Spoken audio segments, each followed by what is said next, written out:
Orgueil et préjugés, partie 7. Chapitre 41. La semaine du retour fut vite écoulée. Celle qui suivit devait être la dernière que le régiment passait à Meriton. Toute la jeunesse féminine du voisinage donnait les signes d'un profond abattement. La tristesse semblait universelle. Seules les aînées des demoiselles Bennet étaient encore en état de manger, dormir et vaquer à leurs occupations ordinaires. Cette insensibilité leur était du reste souvent reprochée par Kitty et Lydia, dont la détresse était infinie et qui ne pouvaient comprendre une telle dureté de cœur chez des membres de leur famille. « Mon Dieu, qu'allons-nous faire? Qu'allons-nous devenir ?» s'exclamaient-elles sans cesse dans l'amertume de leur désespoir. « Comment avez-vous le cœur de sourire ainsi, Lizzie ?» Leur mère compatissait à leur chagrin, en se rappelant ce qu'elle avait souffert elle-même 25 ans auparavant, dans de semblables circonstances. « Moi aussi, j'ai pleuré 2 jours entiers lorsque le régiment du colonel Millard est parti. Je croyais bien que mon cœur allait se briser. »« Le mien n'y résistera pas, j'en suis sûre, » déclara Lydia. « Si seulement on pouvait aller à Brighton, » fit Mrs. Bennet. « Oui, si on le pouvait, mais papa ne fait rien pour nous être agréable. »« Quelques bains de mer me rendraient la santé pour longtemps. Et ma tante Phillips est convaincue que cela me ferait aussi le plus grand bien, » ajoutait Kitty. Telles étaient les lamentations qui ne cessaient de résonner à Longbourn. Élisabeth aurait voulu en rire, mais cette idée céda bientôt à un sentiment de honte. Elle sentit de nouveau la justesse des appréciations de Darcy et comprit, comme elle ne l'avait point fait encore, son intervention dans les projets de son amie.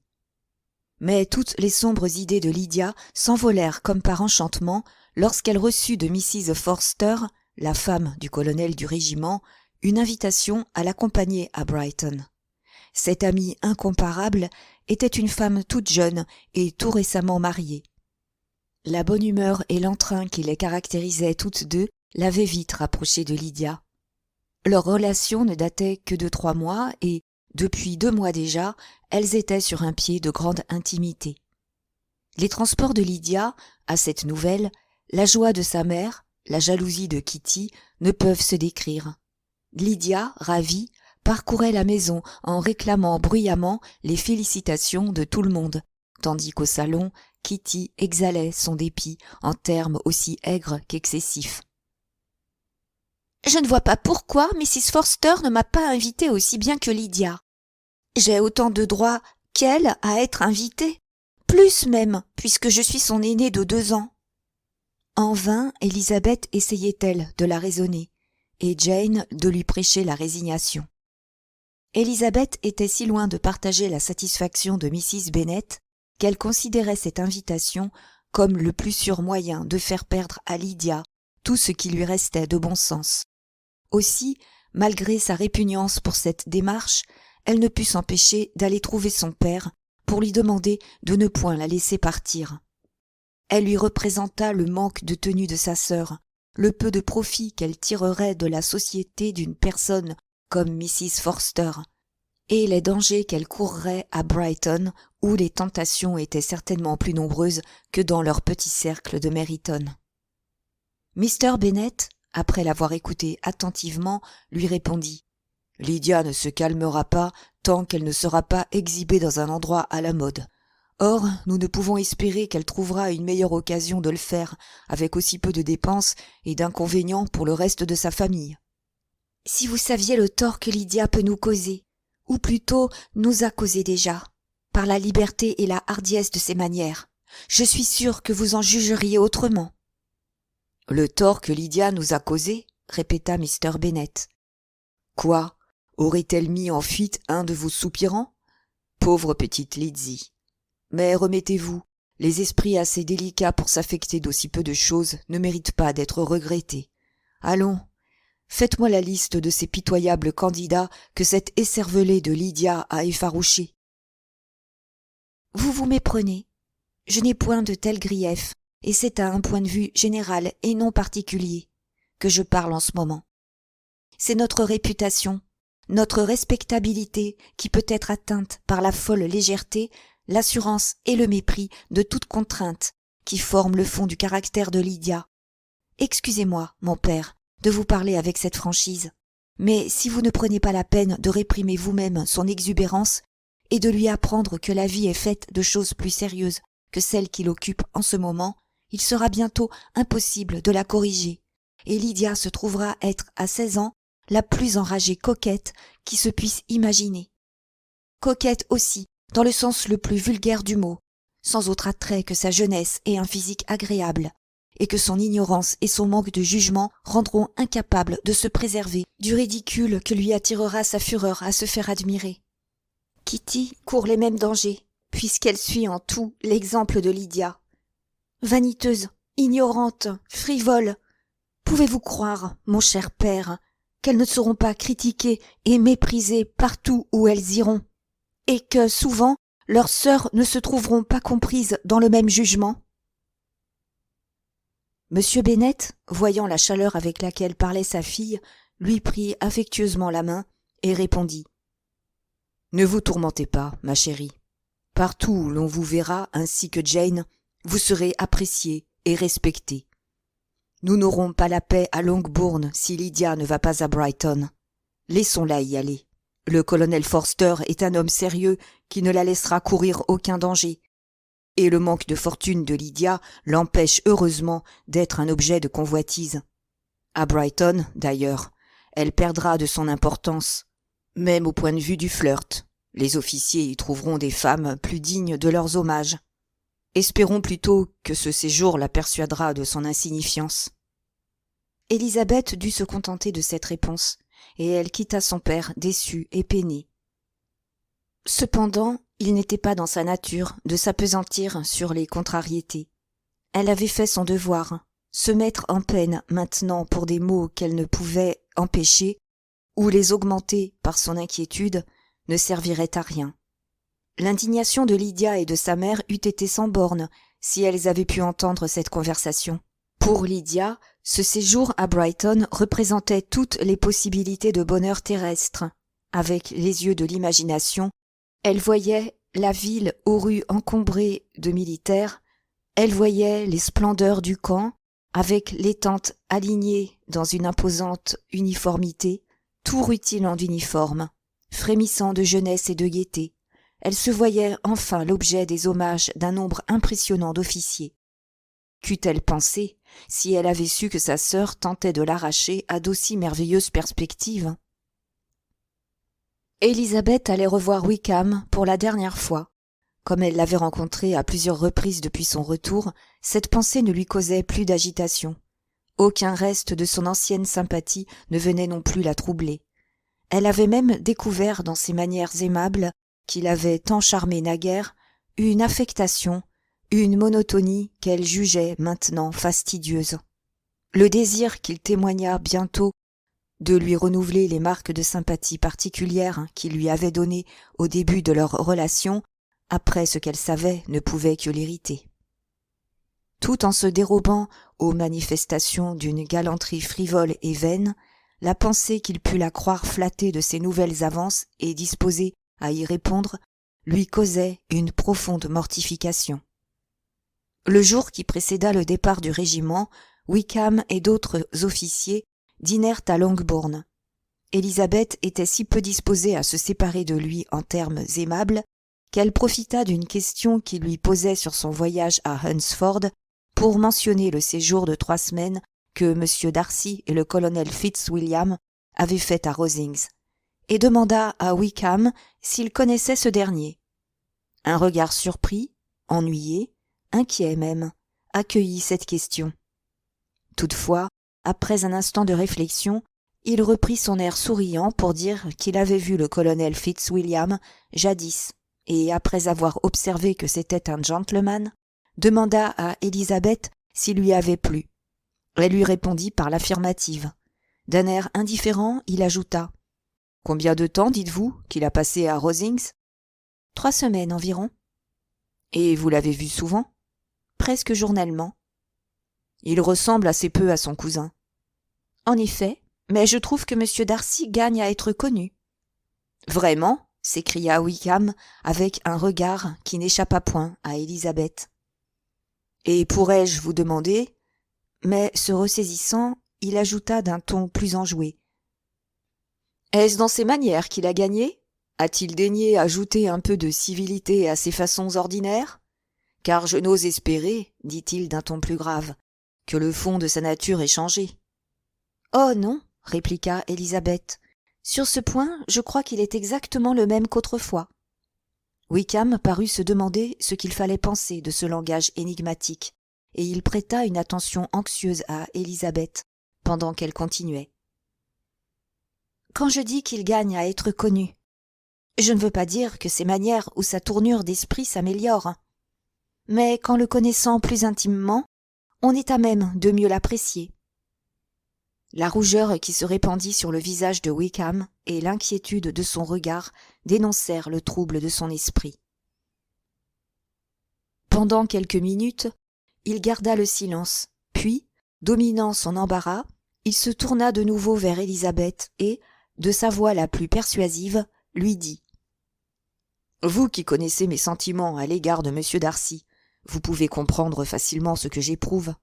Je me réjouis de ce qu'il ait la sagesse de prendre ne serait-ce que les apparences de la droiture.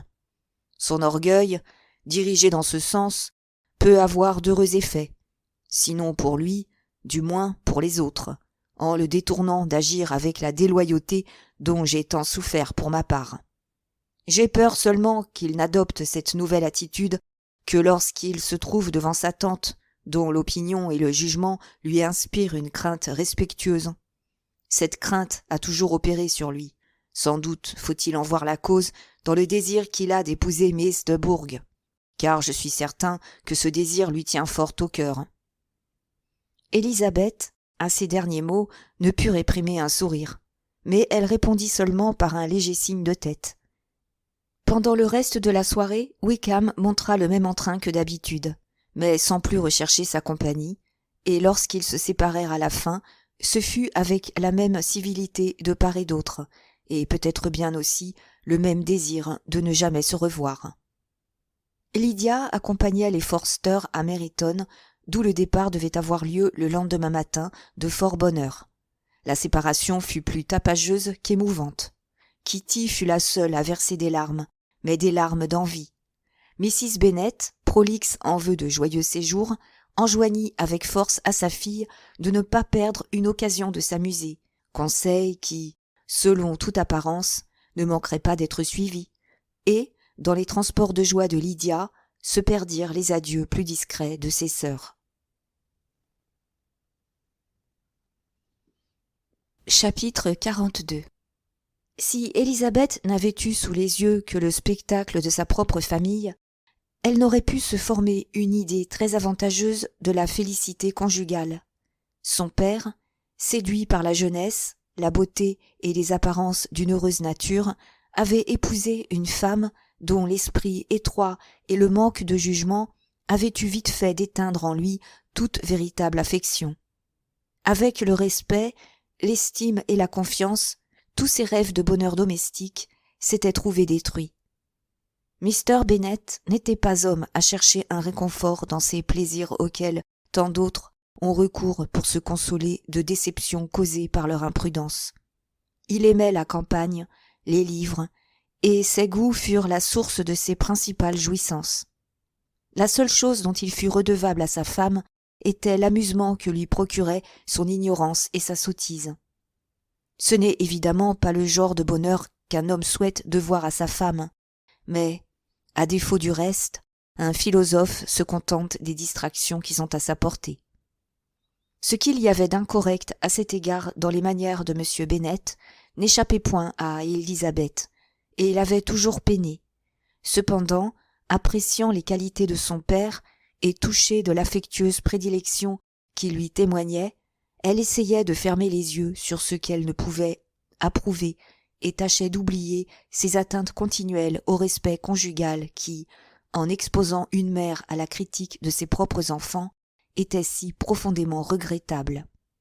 Mais elle n'avait jamais compris, comme elle le faisait maintenant, les désavantages réservés aux enfants nés d'une union si mal assortie, ni le bonheur qu'auraient pu ajouter à leur existence les qualités très réelles de leur père, s'il avait seulement pris la peine de les cultiver davantage. Hors la joie qu'elle eut de voir s'éloigner Wickham, Élisabeth n'eut guère à se féliciter du départ du régiment. Les réunions au dehors avaient perdu de leur animation, tandis qu'à la maison, les gémissements de sa mère et de ses sœurs sur le manque de distraction ôtaient tout agrément au cercle familial. Somme toute, il lui fallait reconnaître, après tant d'autres, qu'un événement auquel elle avait aspiré avec tant d'ardeur ne lui apportait pas toute la satisfaction qu'elle en attendait. Lydia, en partant, avait fait la promesse d'écrire souvent et avec grand détail à sa mère et à Kitty, mais ses lettres étaient toujours très courtes et se faisaient attendre longtemps. Celle qu'elle adressait à sa mère contenait peu de choses. Elle revenait avec son amie de la bibliothèque où elle avait rencontré tel ou tel officier. Elle avait vu des toilettes qui l'avaient transportée d'admiration. Elle-même avait acheté une robe et une ombrelle dont elle aurait voulu envoyer la description, mais elle devait terminer sa lettre en toute hâte parce qu'elle entendait Mrs. Forster qui l'appelait pour se rendre avec elle au camp. Les lettres à Kitty, plus copieuses, n'en apprenaient guère plus, car elles étaient trop remplies de passages soulignés pour pouvoir être communiquées au reste de la famille. Au bout de 2 ou 3 semaines après le départ de Lydia, la bonne humeur et l'entrain reparurent à Longbourn.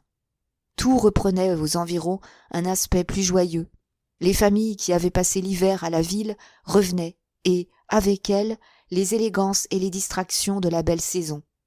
Mrs. Bennet retrouvait sa sérénité agressive, et Kitty, vers le milieu de juin, se trouva assez remise pour pouvoir entrer dans Meryton sans verser de larmes. Le temps fixé pour l'excursion dans le nord approchait quand, à peine une quinzaine de jours auparavant, arriva une lettre de Mrs. Gardiner qui, tout ensemble, en retardait la date et en abrégeait la durée. Mr. Gardiner était retenu pour ses affaires jusqu'en juillet et devait être de retour à Londres à la fin du même mois. Ceci laissait trop peu de temps pour aller si loin et visiter tout ce qu'il se proposait de voir. Mieux valait renoncer au lac et se contenter d'un programme plus modeste. Le nouveau plan de Mr. et Mrs. Gardiner était de ne pas dépasser le Derbyshire. Il y avait assez à voir dans cette région pour occuper la plus grande partie de leurs 3 semaines de voyage, et Mrs. Gardiner trouvait à ce projet un attrait particulier. La petite ville où elle avait vécu plusieurs années et où il pensait s'arrêter quelques jours l'attirait autant que les beautés fameuses de Matlock, Chatsworth et Dovedale. Élisabeth éprouva un vif désappointement. C'était son rêve de visiter la région des lacs, mais, disposée par nature à s'accommoder de toutes les circonstances, elle ne fut pas longue à se consoler. Le Derbyshire lui rappelait bien des choses. Il lui était impossible de voir ce nom sans penser à Pemberley et à son propriétaire. Tout de même, pensa-t-elle, je puis bien pénétrer dans le comté qu'il habite et y dérober quelques cristaux de Spath sans qu'il m'aperçoive. Les 4 semaines d'attente finirent par s'écouler et Mr. et Mrs. Gardiner arrivèrent à Longbourn avec leurs 4 enfants. Ceux-ci, 2 petites filles de 6 et 8 ans et 2 garçons plus jeunes, devaient être confiés aux soins de leur cousine Jane, qui jouissait auprès d'eux d'un grand prestige et que son bon sens et sa douceur adaptaient exactement à la tâche de veiller sur eux, de les instruire, de les distraire et de les gâter. Les Gardiner ne restèrent qu'une nuit à Longbourn. Dès le lendemain matin, ils repartaient avec Élisabeth en quête d'impressions et de distractions nouvelles. Il y avait au moins un plaisir dont ils se sentaient assurés, celui de vivre ensemble dans une entente parfaite. Tous 3 étaient également capables de supporter gaiement les ennuis inévitables du voyage, d'en augmenter les agréments par leur belle humeur, et de se distraire mutuellement en cas de désappointement. Ce n'est point notre intention de donner ici une description du Derbyshire, ni des endroits renommés que traversait la route. Oxford, Warwick, Kenilworth. Le lieu qui nous intéresse se limite à une petite portion du Derbyshire. Après avoir vu les principales beautés de la région, nos voyageurs se dirigèrent vers la petite ville de Lambton, ancienne résidence de Mrs. Gardiner. où elle avait appris qu'elle retrouverait quelques connaissances. À moins de 5 milles avant Lambton, dit Mrs. Gardiner à Elizabeth, se trouvait situé Pemberley. Non pas directement sur leur route, mais à une distance d'1 ou 2 milles seulement. En arrêtant leur itinéraire, la veille de leur arrivée, Mrs. Gardiner exprima le désir de revoir le château, et son mari, ayant déclaré qu'il ne demandait pas mieux, elle dit à Elizabeth : « N'aimeriez-vous pas, ma chérie, à faire la connaissance d'un endroit dont vous avez entendu parler si souvent ? C'est là que Wickham a passé toute sa jeunesse. » Elizabeth était horriblement embarrassée. Sa place, elle le sentait bien, n'était pas à Pemberley, et elle laissa voir qu'elle était peu tentée par cette visite. En vérité, elle était fatiguée de voir des châteaux. Après en avoir tant parcouru, elle n'éprouvait plus aucun plaisir à contempler des rideaux de satin et des tapis somptueux. Mrs. Gardiner se moqua d'elle. « S'il n'était question que de voir une maison richement meublée, dit-elle, je ne serais pas tentée non plus, mais le parc est magnifique et renferme quelques-uns des plus beaux arbres de la contrée. » Élisabeth ne dit plus rien, mais le projet ne pouvait lui convenir. L'éventualité d'une rencontre avec M. Darcy s'était présentée immédiatement à son esprit, et cette seule pensée la faisait rougir. Mieux vaudrait, pensa-t-elle, parler ouvertement à sa tante que de courir un tel risque. Ce parti, cependant, présentait lui aussi des inconvénients, et en fin de compte, elle résolut de n'y avoir recours que si l'enquête qu'elle allait faire elle-même lui révélait la présence de Darcy à Pemberley. Le soir, en se retirant, elle demanda à la femme de chambre des renseignements sur Pemberley. N'était-ce pas un endroit intéressant ? Comment se nommaient les propriétaires ? Enfin, cette question fut posée avec un peu d'angoisse. Y résidait-il en ce moment ? À sa grande satisfaction, la réponse à sa dernière demande fut négative, et le lendemain matin, lorsque le sujet fut remis en question, Élisabeth put répondre d'un air naturel et indifférent que le projet de sa tante ne lui causait aucun déplaisir. Il fut donc décidé qu'on passerait par Pemberley. Chapitre 43. Dans la voiture qui l'emportait avec son oncle et sa tante, Élisabeth guettait l'apparition des bois de Pemberley avec une certaine émotion, et lorsqu'ils franchirent la grille du parc, elle se sentit un peu troublée. Le parc était très vaste et d'aspect extrêmement varié. Ils y avaient pénétré par la partie la plus basse. Après une montée d'1 demi-mille environ à travers une belle étendue boisée, ils se trouvèrent au sommet d'une colline, d'où le regard était tout de suite frappé par la vue de Pemberley House, située de l'autre côté de la vallée, vers laquelle la route descendait en lacets assez brusques. Le château, grande et belle construction en pierre, se dressait avantageusement sur une petite éminence derrière laquelle s'étendait une chaîne de hautes collines boisées. Devant le château coulait une rivière assez importante que d'habiles travaux avaient encore élargie, mais sans donner à ses rives une apparence artificielle. Élisabeth était émerveillée. Jamais encore elle n'avait vu un domaine dont le pittoresque naturel eût été aussi bien respecté. La voiture descendit la colline, traversa le pont et vint s'arrêter devant la porte. Tandis qu'elle examinait de près l'aspect de la maison, la crainte de rencontrer son propriétaire vint de nouveau saisir Élisabeth. Si jamais la femme de chambre de l'hôtel s'était trompée.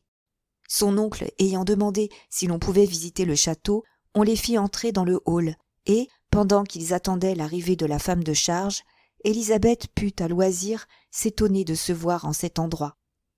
La femme de charge était une personne âgée, d'allure respectable, moins importante et beaucoup plus empressée qu'Élisabeth ne s'y attendait. Tous trois la suivirent dans la salle à manger. Après avoir jeté un coup d'œil à cette vaste pièce de proportions harmonieuses et somptueusement meublée, Élisabeth se dirigea vers la fenêtre pour jouir de la vue. La colline boisée qu'ils venaient de descendre et qui, à distance, paraissait encore plus abrupte, formait un admirable vis-à-vis. Le parc, sous tous ses aspects, était charmant, et c'était avec ravissement qu'elle contemplait la rivière bordée de bouquets d'arbres et la vallée sinueuse aussi loin que l'œil pouvait en suivre les détours. Dans chaque salle où l'on passait, le point de vue changeait, et de chaque fenêtre, il y avait de nouvelles beautés à voir. Les pièces étaient de vastes proportions, et le mobilier en rapport avec la fortune du propriétaire. Élisabeth nota avec une certaine admiration qu'il n'y avait rien de voyant ou d'inutilement somptueux comme à Rosings. « Et dire que de cette demeure je pourrais être la châtelaine, songeait-elle. Ces pièces seraient pour moi un décor familier. Au lieu de les visiter comme une étrangère, je pourrais y recevoir mon oncle et ma tante. Mais non, pensa-t-elle en se ressaisissant, ceci n'aurait pas été possible. Mon oncle et ma tante auraient été perdus pour moi. Jamais je n'aurais été autorisée à les recevoir ici. Cette réflexion arrivait à point pour la délivrer de quelque chose qui ressemblait à un regret. Il lui tardait de demander à la femme de charge si son maître était réellement absent, mais elle ne pouvait se résoudre à le faire. Enfin, la question fut posée par son oncle, auquel Mrs. Reynolds répondit affirmativement en ajoutant « Mais nous l'attendons demain avec plusieurs amis. » Quelle chance, songea Élisabeth, que notre excursion n'ait point été retardée d'une journée. Sa tante l'appelait à cet instant pour lui montrer, parmi d'autres miniatures suspendues au-dessus d'une cheminée, le portrait de Wickham, et, comme elle lui demandait en souriant ce qu'elle en pensait, la femme de charge s'avança. « Ce portrait, leur dit-elle, était celui d'un jeune gentleman, fils d'un régisseur de son défunt maître, que celui-ci avait fait élever à ses frais. Il est maintenant dans l'armée, ajouta-t-elle, mais je crains qu'il n'ait pas fort bien tourné. » Mrs. Gardiner regarda sa nièce avec un sourire qu'Élisabeth ne put lui retourner. « Voici maintenant le portrait de mon maître, » dit Mrs. Reynolds, en désignant une autre miniature. « Il est fort ressemblant. Les deux portraits ont été faits à la même époque, il y a environ 8 ans. »« J'ai entendu dire que votre maître était très bien de sa personne, » dit Mrs. Gardiner en examinant la miniature. « Voilà certainement une belle physionomie. Mais vous, Lydie, vous pouvez nous dire si ce portrait est ressemblant ?» « Cette jeune demoiselle connaîtrait-elle monsieur Darcy ?» demanda la femme de charge en regardant Élisabeth avec une nuance de respect plus marquée. « Un peu, » répondit la jeune fille en rougissant. « N'est-ce pas, mademoiselle, qu'il est très bel homme ?»« Certainement. »« Pour ma part, je n'en connais point d'aussi bien. Dans la galerie, au premier, vous verrez de lui un portrait plus grand et plus beau. Cette chambre était la pièce favorite de mon défunt maître. Il tenait beaucoup à ces miniatures, et on les a laissées disposer exactement comme elles l'étaient de son temps. » Élisabeth comprit alors pourquoi la miniature de Wickham se trouvait là, parmi les autres. Mrs. Reynolds appela leur attention sur un portrait de Miss Darcy à l'âge de 8 ans. « Miss Darcy est-elle aussi bien que son frère ?» demanda Mrs. Gardiner. « Oui, madame, c'est une fort belle jeune fille, et si bien douée. Elle fait de la musique et chante toute la journée. Dans la pièce voisine, il y a un nouvel instrument qui vient d'être apporté pour elle, un cadeau de mon maître. Elle arrive demain avec lui. » Monsieur Gardiner, toujours aimable et plein d'aisance, encourageait ce bavardage par ses questions et ses remarques. Soit fierté, soit attachement, Mrs. Reynolds avait évidemment grand plaisir à parler de ses maîtres. « Monsieur Darcy réside-t-il souvent à Pemberley ?»« Pas autant que nous le souhaiterions, monsieur, mais il est bien ici la moitié de l'année, et Miss Darcy y passe toujours les mois d'été. »« Excepté quand elle va à Ramsgate, » pensa Élisabeth. « Si votre maître se mariait, il passerait sans doute plus de temps à Pemberley. »« Probablement, monsieur, mais quand cela arrivera-t-il ? Je ne connais pas de demoiselle qui soit assez bien pour lui. » Mr. et Mrs. Gardiner sourirent. Élisabeth ne put s'empêcher de dire « Assurément, ce que vous dites est tout à son honneur. »« Je ne dis que la vérité, et ce que peuvent vous répéter tous ceux qui le connaissent, » insista Mrs. Reynolds. Élisabeth trouva qu'elle allait un peu loin, et sa surprise redoubla quand elle l'entendit ajouter Je n'ai jamais eu de lui une parole désagréable, et, quand je suis entrée au service de son père, il n'avait pas plus de 4 ans. Cette louange, plus encore que la précédente, dérouta Élisabeth. Que Darcy eût un caractère difficile, c'est de quoi, jusque-là, elle avait eu la ferme conviction. Elle souhaitait vivement en entendre davantage, et fut très reconnaissante à son oncle de faire cette réflexion. « Il y a peu de gens dont on puisse en dire autant. Vous avez de la chance d'avoir un tel maître. »« Oui, monsieur, je sais bien que je pourrais faire le tour du monde sans en rencontrer un meilleur. Mais il n'a fait que tenir ce qu'il promettait dès son enfance. C'était le caractère le plus aimable et le cœur le plus généreux qu'on pût imaginer. »« Son père était un homme excellent, » dit Mrs. Gardiner. « Oui, madame, c'est la vérité, et son fils lui ressemble. Il est aussi bon pour les malheureux. » Élisabeth s'étonnait, doutait, et désirait toujours en entendre plus. Ce que Mrs. Reynolds pouvait raconter au sujet des tableaux, des dimensions des pièces ou de la valeur du mobilier n'avait plus pour elle aucun intérêt.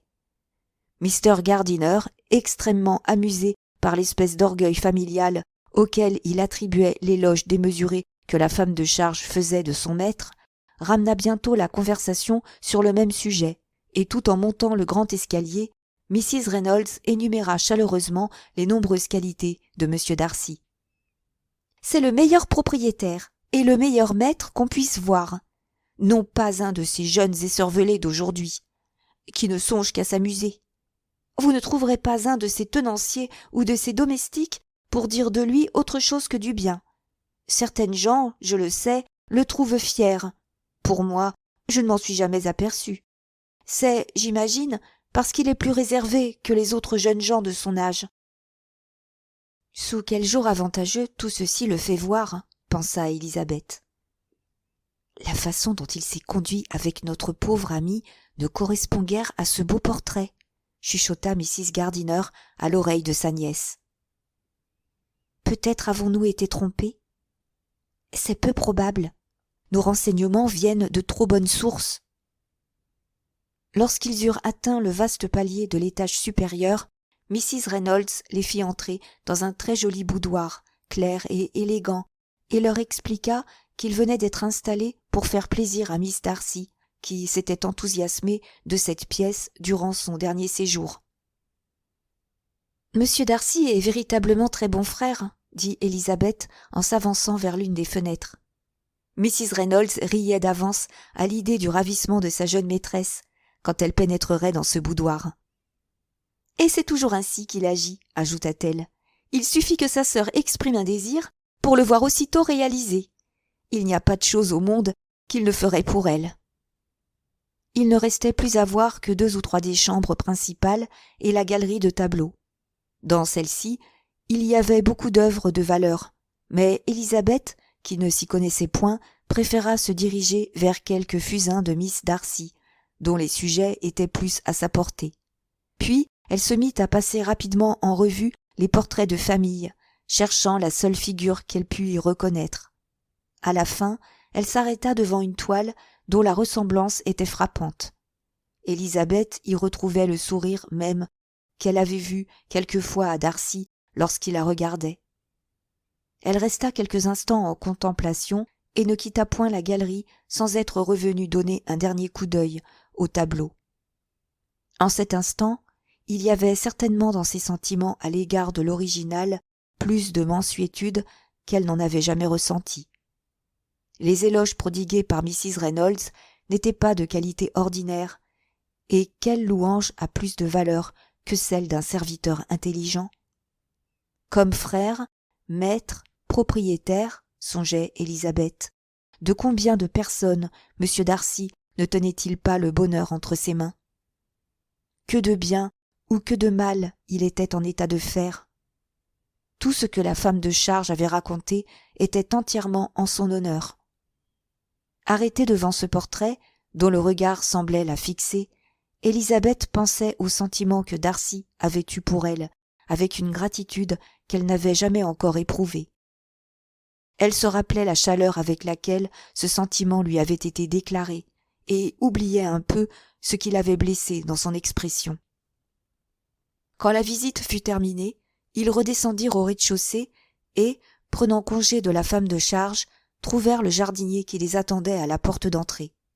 En traversant la pelouse pour descendre vers la rivière, Élisabeth se retourna pour jeter un coup d'œil à la maison. Ses compagnons l'imitèrent, et, pendant que son oncle faisait des conjectures sur la date de la construction, le propriétaire en personne apparut soudain sur la route qui venait des communs situés en arrière du château. 20 mètres à peine les séparaient, et son apparition avait été si subite qu'il était impossible à Élisabeth d'échapper à sa vue. Leurs yeux se rencontrèrent, et tous deux rougirent violemment.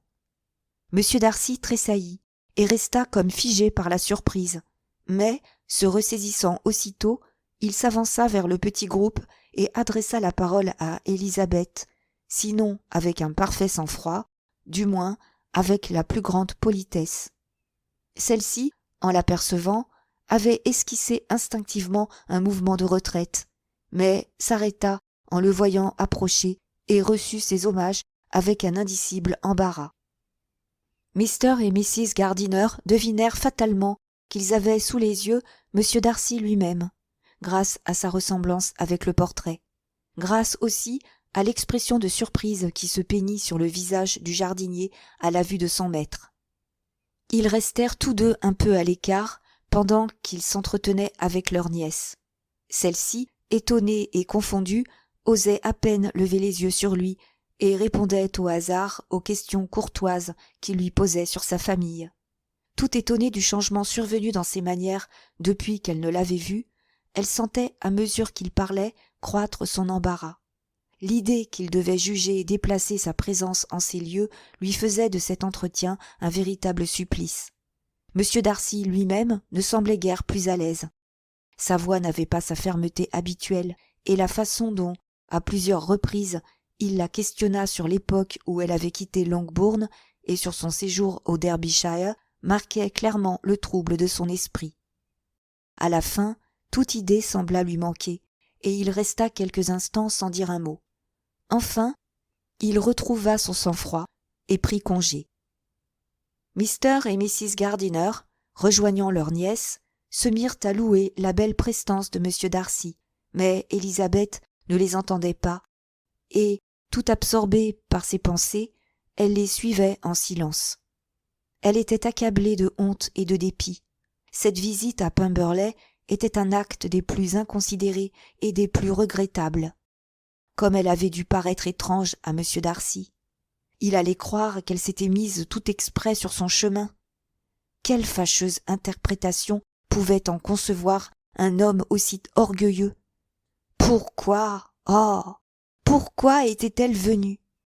Et lui-même, comment se trouvait-il là un jour plus tôt qu'on ne l'attendait? Élisabeth ne cessait de rougir en déplorant la mauvaise chance de cette rencontre. Quant au changement si frappant des manières de M. Darcy, que pouvait-il signifier? Cette grande politesse, l'amabilité qu'il avait mise à s'enquérir de sa famille. Jamais elle ne l'avait vu aussi simple, jamais elle ne l'avait entendu s'exprimer avec autant de douceur. Quel contraste avec leur dernière rencontre dans le parc de Rosings, lorsqu'il lui avait remis sa lettre. Elle ne savait qu'en penser. Il suivait maintenant une belle allée longeant la rivière, et à chaque pas surgissaient de nouveaux et pittoresques points de vue. Mais tout ce charme était perdu pour Élisabeth. Elle répondait sans entendre, et regardait sans voir. Sa pensée était à Pemberley House avec M. Darcy. Elle brûlait de savoir ce qui s'agitait dans son esprit en ce moment. Avec quel sentiment il pensait à elle, et si, contre toute vraisemblance, son amour durait encore. Peut-être n'avait-il montré tant de courtoisie que parce qu'il se sentait indifférent. Pourtant, le ton de sa voix n'était pas celui de l'indifférence. Elle ne pouvait dire si c'était avec plaisir ou avec peine qu'il l'avait revu, mais, certainement, ce n'était pas sans émotion. À la longue, les remarques de ses compagnons sur son air distrait l'attirèrent de ses pensées et elle sentit la nécessité de retrouver sa présence d'esprit. Bientôt, les promeneurs s'enfoncèrent dans les bois, et, disant adieu pour un moment au bord de l'eau, gravirent quelques-uns des points les plus élevés, d'où des éclaircies leur donnaient des échappées ravissantes sur la vallée, sur les collines d'en face, recouvertes en partie par des bois et, par endroits, sur la rivière. Monsieur Gardiner ayant exprimé le désir de faire tout le tour du parc, il lui fut répondu avec un sourire triomphant que c'était une affaire de 10 000. Un tel chiffre tranchait la question, et l'on poursuivit le circuit ordinaire qui, après une descente à travers bois, les ramena sur le bord de l'eau. La vallée, à cet endroit, se resserrait en une gorge qui ne laissait de place que pour la rivière et l'étroit sentier qui la longeait à travers le taillis. Élisabeth aurait bien désiré en suivre les détours, mais quand ils eurent traversé le pont et se furent rendus compte de la distance qui les séparait encore du château, Mrs. Gardiner, qui était médiocre marcheuse, ne se soucia pas d'aller plus loin, et sa nièce dut se résigner à reprendre sur l'autre rive le chemin le plus direct. Le retour s'accomplit lentement. M. Gardiner, grand amateur de pêche, s'attardait à interroger le jardinier sur les truites et à guetter leur apparition dans la rivière. Pendant qu'ils avançaient ainsi, à petits pas, ils eurent une nouvelle surprise, et, non moins étonnés qu'à la précédente rencontre, Élisabeth vit paraître à peu de distance M. Darcy, qui se dirigeait de leur côté. L'allée qu'ils suivaient, moins ombragée que celle de l'autre rive, leur permettait de le voir s'approcher. Élisabeth, mieux préparée cette fois à une entrevue, se promit de montrer plus de sang-froid s'il avait vraiment l'intention de les aborder. Peut-être, après tout, allait-il prendre un autre chemin? Un tournant qui le déroba à leur vue le lui fit croire un instant, mais le tournant dépassé, elle le trouva immédiatement devant elle. Un coup d'œil lui suffit pour voir qu'il n'avait rien perdu de son extrême courtoisie. Ne voulant pas être en reste de politesse, elle se mit, dès qu'il l'eut abordé, à vanter les beautés du parc, mais à peine eut-elle prononcé les mots délicieux, charmants, que des souvenirs fâcheux lui revinrent. Elle s'imagina que, dans sa bouche, l'éloge de Pemberley pouvait être mal interprété, rougit et s'arrêta. Mrs. Gardiner était restée en arrière. Lorsqu'Élisabeth se tut, M. Darcy lui demanda si elle voulait bien lui faire l'honneur de le présenter à ses amis.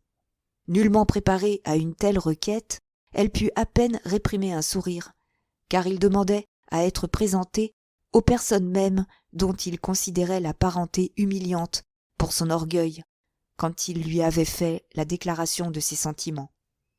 « Quelle va être sa surprise ?» pensait-elle.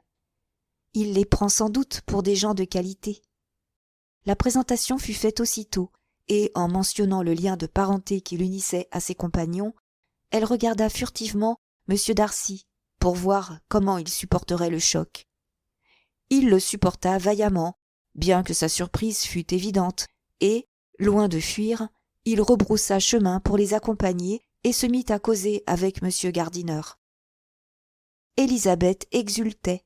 À sa grande satisfaction, M. Darcy pouvait voir qu'elle avait des parents dont elle n'avait pas à rougir. Attentive à leur conversation, elle notait avec joie toutes les phrases, toutes les expressions qui attestaient l'intelligence, le goût et la bonne éducation de son oncle. La conversation tomba bientôt sur la pêche, et elle entendit M. Darcy, avec la plus parfaite amabilité, inviter M. Gardiner à venir pêcher aussi souvent qu'il le voudrait durant son séjour dans le voisinage, offrant même de lui prêter des lignes, et lui indiquant les endroits les plus poissonneux. Mrs. Gardiner, qui donnait le bras à sa nièce, lui jeta un coup d'œil surpris. Élisabeth ne dit mot, mais ressentit une vive satisfaction. C'était à elle que s'adressaient toutes ces marques de courtoisie. Son étonnement cependant était extrême, et elle se répétait sans cesse. Quel changement extraordinaire! Comment l'expliquer? Ce n'est pourtant pas moi qui en suis cause. Ce ne sont pas les reproches que je lui ai faits à Hunsford qui ont opéré une telle transformation. C'est impossible qu'il m'aime encore. Ils marchèrent ainsi pendant quelque temps, Mrs. Gardiner et sa nièce en avant, et les deux messieurs à l'arrière-garde. Mais après être descendus sur la rive pour voir de plus près une curieuse plante aquatique, il se produisit un petit changement. Mrs. Gardiner, fatiguée par l'exercice de la matinée et trouvant le bras d'Élisabeth insuffisant pour la soutenir, préféra s'appuyer sur celui de son mari.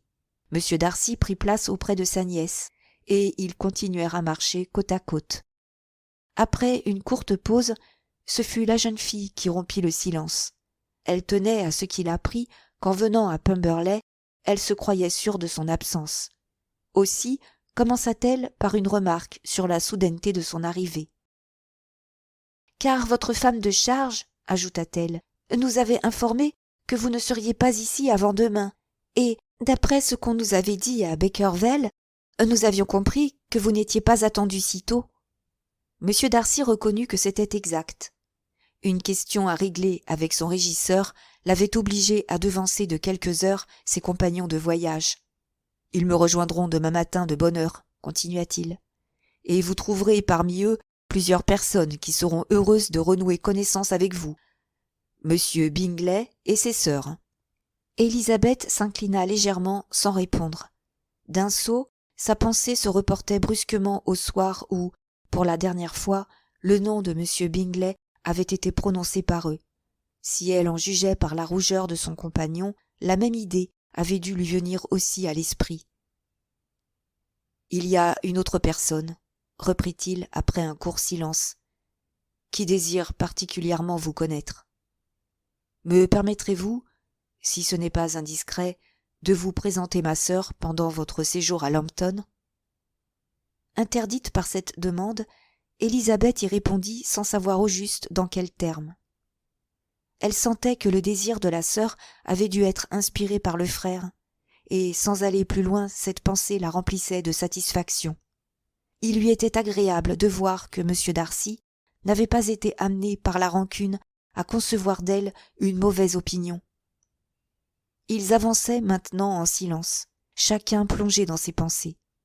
Bientôt, ils distancèrent les Gardiner et, quand ils arrivèrent à la voiture, ils avaient une avance d'au moins 150 mètres.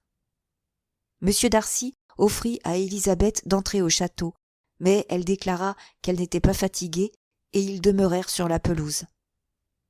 Le silence à un moment où ils auraient pu se dire tant de choses devenait embarrassant.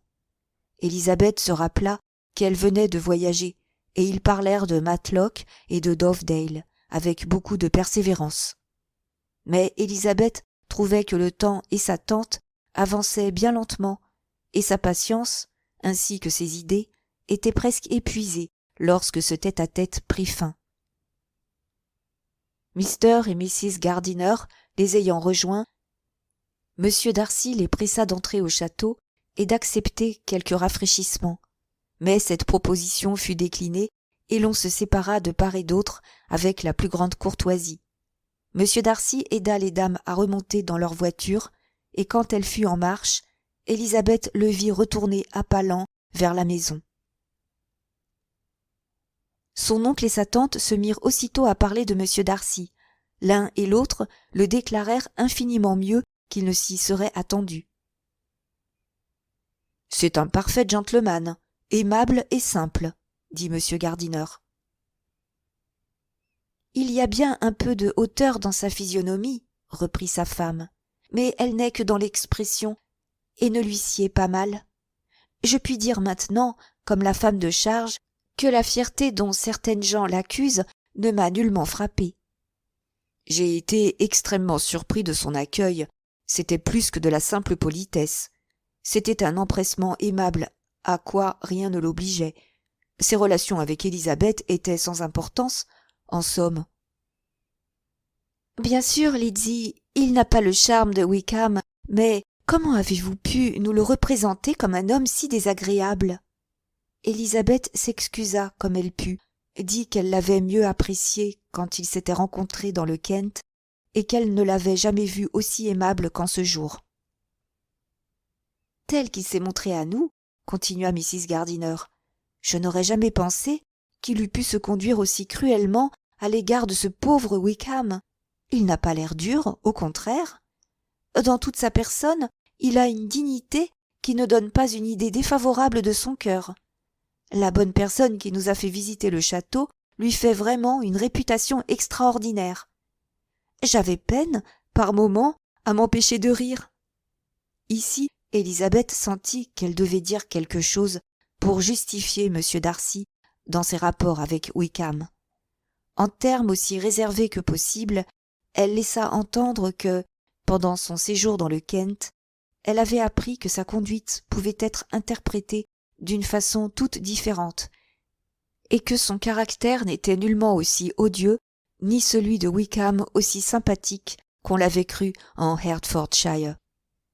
Comme preuve, elle donna les détails de toutes les négociations d'intérêt qui s'étaient poursuivies entre eux, sans dire qu'il l'avait renseignée, mais en indiquant qu'elle tenait l'histoire de bonne source. Sa tante l'écoutait avec une vive curiosité, mais on approchait maintenant des lieux qui lui rappelaient ses jeunes années, et toute autre idée s'effaça devant le charme des souvenirs. Elle fut bientôt trop occupée à désigner à son mari les endroits intéressants qu'il traversait pour prêter son attention à autre chose.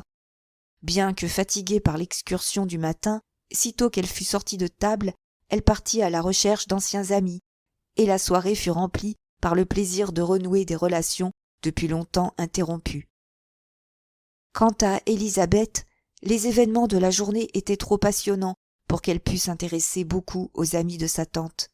Elle ne cessait de songer, avec un étonnement dont elle ne pouvait revenir, à l'amabilité de M. Darcy et, par-dessus tout, au désir qu'il avait exprimé de lui présenter sa sœur.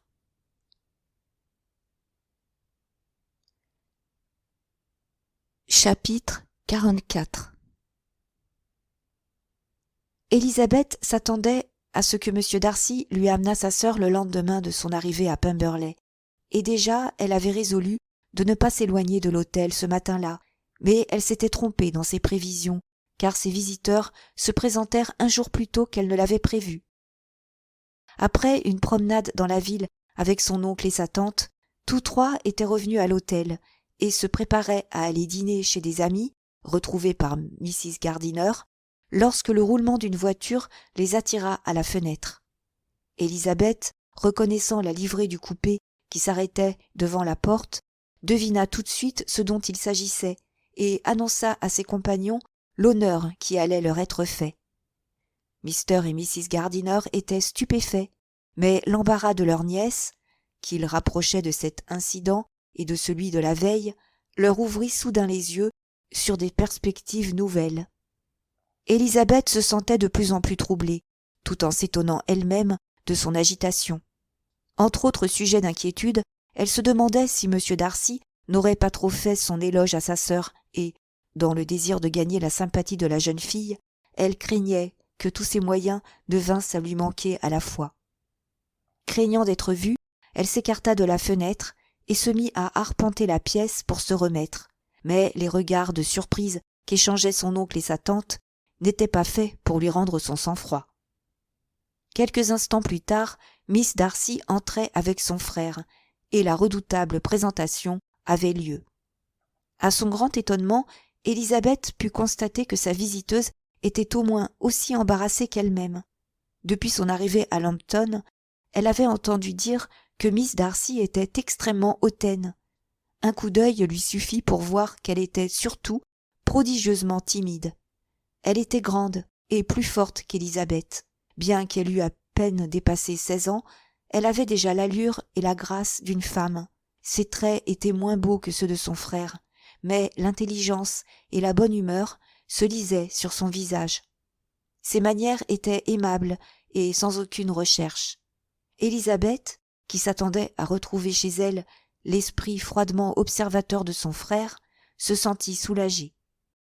Au bout de peu d'instants, M. Darcy l'informa que M. Bingley se proposait également de venir lui présenter ses hommages, et Élisabeth avait à peine eu le temps de répondre à cette annonce par une phrase de politesse qu'on entendait dans l'escalier le pas alerte de M. Bingley qui fit aussitôt son entrée dans la pièce. Il y avait longtemps que le ressentiment d'Élisabeth à son égard s'était apaisé, mais s'il n'en avait pas été ainsi, elle n'aurait pu résister à la franche cordialité avec laquelle Bingley lui exprima son plaisir de la revoir. il s'enquit de sa famille avec empressement, bien que sans nommer personne, et dans sa manière d'être, comme dans son langage, il montra l'aisance aimable qui lui était habituelle. Mr. et Mrs. Gardiner le considéraient avec presque autant d'intérêt qu'Élisabeth. Depuis longtemps, ils désiraient le connaître. D'ailleurs, toutes les personnes présentes excitaient leur attention. Les soupçons qui leur étaient nouvellement venus les portaient à observer surtout M. Darcy et leur nièce avec une curiosité aussi vive que discrète. Le résultat de leurs observations fut la pleine conviction que l'un des deux au moins savait ce que c'était qu'aimer. Des sentiments de leur nièce, ils doutaient encore un peu, mais il était clair pour eux que M. Darcy débordait d'admiration. Élisabeth, de son côté, avait beaucoup à faire. Elle aurait voulu deviner les sentiments de chacun de ses visiteurs, calmer les siens et se rendre agréable à tous. Ce dernier point sur lequel elle craignait le plus d'échouer était au contraire celui où elle avait le plus de chances de réussir, ses visiteurs étant tous prévenus en sa faveur. À la vue de Bingley, sa pensée s'était aussitôt élancée vers Jane. Combien elle aurait souhaité savoir si la pensée de Bingley avait pris la même direction. Elle crut remarquer qu'il parlait moins qu'autrefois, et, à une ou deux reprises, pendant qu'il la regardait, elle se plut à imaginer qu'il cherchait à découvrir une ressemblance entre elle et sa sœur. Si tout ceci n'était qu'imagination, il y avait du moins un fait sur lequel elle ne pouvait s'abuser. C'était l'attitude de Bingley vis-à-vis de Miss Darcy, la prétendue rivale de Jane. Rien dans leur manière ne semblait marquer un attrait spécial des deux jeunes gens l'un pour l'autre. Rien ne se passa entre eux qui fût de nature à justifier les espérances de Miss Bingley. Élisabeth saisit, au contraire, 2 ou 3 petits faits qui lui semblèrent attester chez M. Bingley un sentiment persistant de tendresse pour Jane. Le désir de parler de choses se rattachant à elle et, s'il l'eût osé, de prononcer son nom. À un moment où les autres causaient ensemble, il lui fit observer d'un ton où perçait un réel regret qu'il était resté bien longtemps sans la voir. Puis ajouta avant qu'elle eût le temps de répondre. « Oui, il y a plus de 8 mois. Nous ne nous sommes pas rencontrés depuis le 26 novembre, date à laquelle nous dansions tous à Netherfield. » Élisabeth fut heureuse de constater que sa mémoire était si fidèle. Plus tard, pendant qu'on ne les écoutait pas, il saisit l'occasion de lui demander si toutes ses sœurs étaient à Longbourn. En elle-même, cette question et l'observation qui l'avait précédée étaient peu de choses, mais l'accent de Bingley leur donnait une signification. C'était seulement de temps à autre qu'Élisabeth pouvait tourner les yeux vers M. Darcy. Mais chaque coup d'œil le lui montrait avec une expression aimable, et quand il parlait, elle ne pouvait découvrir dans sa voix la moindre nuance de hauteur. En le voyant ainsi plein de civilité, non seulement à son égard, mais à l'égard de membres de sa famille qu'il avait ouvertement dédaignés, et en se rappelant leur orageux entretien au presbytère de Hunsford, le changement lui semblait si grand et si frappant qu'Élisabeth avait peine à dissimuler son profond étonnement. Jamais encore, dans la société de ses amies de Netherfield, ou dans celle de ses nobles parentes, de Rosings, elle ne l'avait vu si désireux de plaire et si parfaitement exempt de fierté et de raideur. La visite se prolongea plus d'une demi-heure et, en se levant pour prendre congé, M. Darcy pria sa sœur de joindre ses instances aux siennes pour demander à leurs hôtes de venir dîner à Pemberley avant de quitter la région. Avec une nervosité qui montrait le peu d'habitude qu'elle avait encore de faire des invitations, Miss Darcy s'empressa d'obéir. Mrs. Gardiner regarda sa nièce. N'était-ce pas elle que cette invitation concernait surtout? Mais Élisabeth avait détourné la tête, interprétant cette attitude comme un signe d'embarras et non de répugnance pour cette invitation, voyant en outre que son mari paraissait tout prêt à l'accepter. Mrs. Gardiner répondit affirmativement et la réunion fut fixée au surlendemain. Dès que les visiteurs se furent retirés, Élisabeth, désireuse d'échapper aux questions de son oncle et de sa tante, ne resta que le temps de leur entendre exprimer leur bonne impression sur Bingley, et elle courut s'habiller pour le dîner. Elle avait tort de craindre la curiosité de Mr. et Mrs. Gardiner, car il n'avait aucun désir de forcer ses confidences.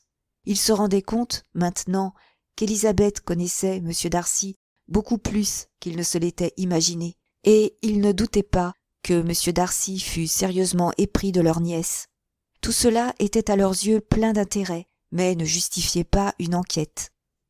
En ce qui concernait Wickham, les voyageurs découvrirent bientôt qu'il n'était pas tenu en grande estime à Lambton. Si ses démêlés avec le fils de son protecteur étaient imparfaitement connus, c'était un fait notoire qu'en quittant le Derbyshire, il avait laissé derrière lui un certain nombre de dettes qui avaient été payées ensuite par M. Darcy. Quant à Élisabeth, ses pensées étaient à Pemberley, ce soir-là, plus encore que la veille. La fin de la journée lui parut longue, mais ne le fut pas encore assez pour lui permettre de déterminer la nature exacte des sentiments qu'elle éprouvait à l'égard d'un des habitants du château, et elle resta éveillée de bonnes heures, cherchant à voir clair dans son esprit. Elle ne détestait plus Mr. Darcy, non, certes. Il y avait longtemps que son aversion s'était dissipée et elle avait honte maintenant de s'être laissée aller à un pareil sentiment. Depuis quelque temps déjà, elle avait cessé de lutter contre le respect que lui inspiraient ses indéniables qualités, et sous l'influence du témoignage qui lui avait été rendu la veille et qui montrait son caractère sous un jour si favorable, ce respect se transformait en quelque chose d'une nature plus amicale. Mais au-dessus de l'estime, au-dessus du respect, il y avait en elle un motif nouveau de sympathie qui ne doit pas être perdu de vue. C'était la gratitude. Elle était reconnaissante à Darcy non seulement de l'avoir aimé, mais de l'aimer encore assez pour lui pardonner l'impétuosité et l'amertume avec lesquelles elle avait accueilli sa demande, ainsi que les accusations injustes qu'elle avait jointes à son refus. Elle eût trouvé naturel qu'il l'évitât comme une ennemie, et voici que dans une rencontre inopinée, il montrait au contraire un vif désir de voir se renouer leur relation. De l'air le plus naturel, sans aucune assiduité indiscrète, il essayait de gagner la sympathie des siens et cherchait à la mettre elle-même en rapport avec sa sœur. L'amour seul, et un amour ardent, pouvait chez un homme aussi orgueilleux expliquer un tel changement, et l'impression qu'Élisabeth en ressentait était très douce, mais difficile à définir. Elle éprouvait du respect, de l'estime et de la reconnaissance. Elle souhaitait son bonheur. Elle aurait voulu seulement savoir dans quelle mesure elle désirait que ce bonheur dépendît d'elle. Et si elle aurait raison d'user du pouvoir qu'elle avait conscience de posséder encore pour l'amener à se déclarer de nouveau. Il avait été convenu le soir entre la tante et la nièce que l'amabilité vraiment extraordinaire de Miss Darcy, venant les voir le jour même de son arrivée, réclamait d'elle une démarche de politesse, et elles avaient décidé d'aller lui faire visite à Pemberley le lendemain. Mr. Gardiner partit lui-même ce matin-là, peu après le breakfast. On avait reparlé la veille des projets de pêche, et il devait retrouver vers midi quelques-uns des hôtes du château au bord de la rivière.